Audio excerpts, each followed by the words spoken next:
Hey guys, this is Matt NES, and I like the Game Boy, but I currently don't own one.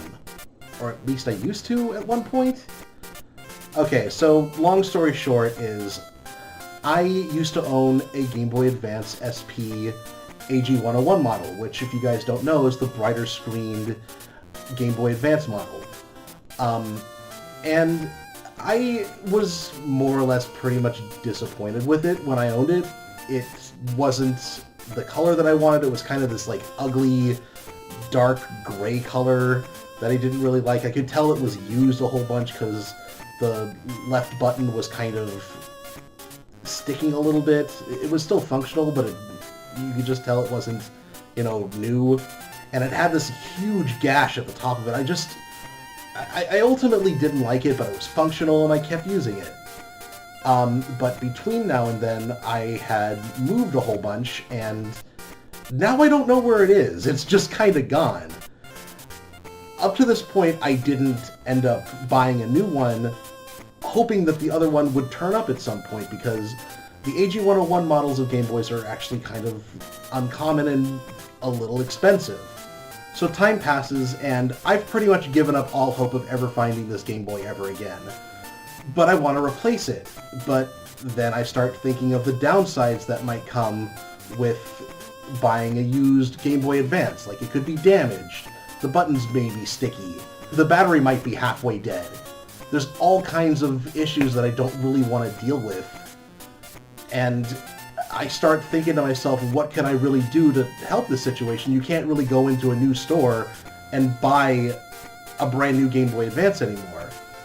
And then I start looking up some videos, and I start realizing that there's a whole Game Boy Advance modding scene.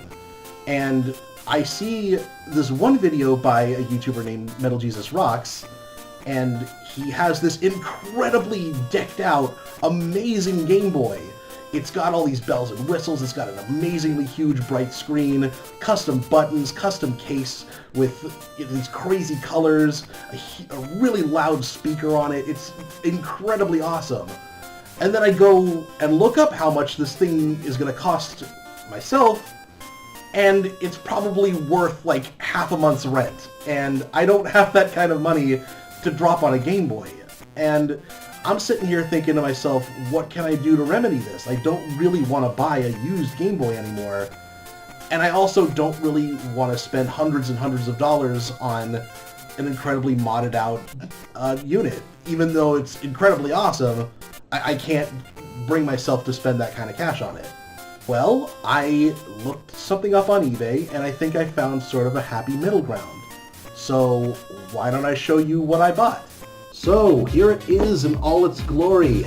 I need to open this up, but I need some help. And to help me with that, I have my good friend, Pinky, the Smith & Wesson knife. Say hello, Pinky.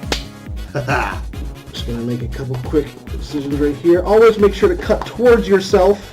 Safety first, children. Try this at home. Play with knives.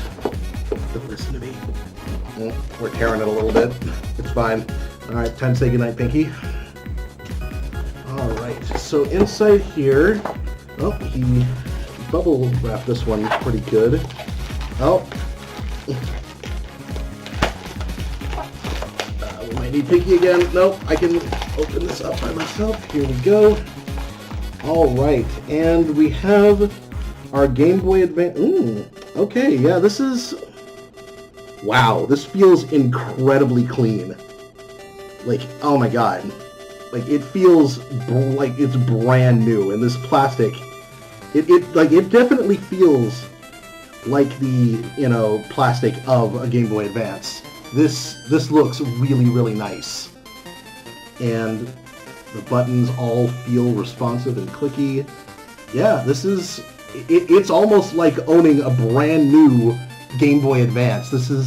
I'm wondering if it has some battery on it. It does. Look at how bright that screen is. That's fantastic. I wish I had a game to show it off.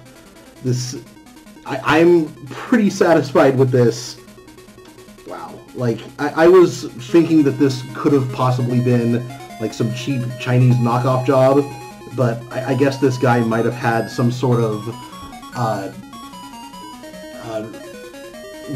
repair plant, like Nintendo Repair Center parts, like maybe he bought out a store or something like that and got some extra cases and screens and stuff.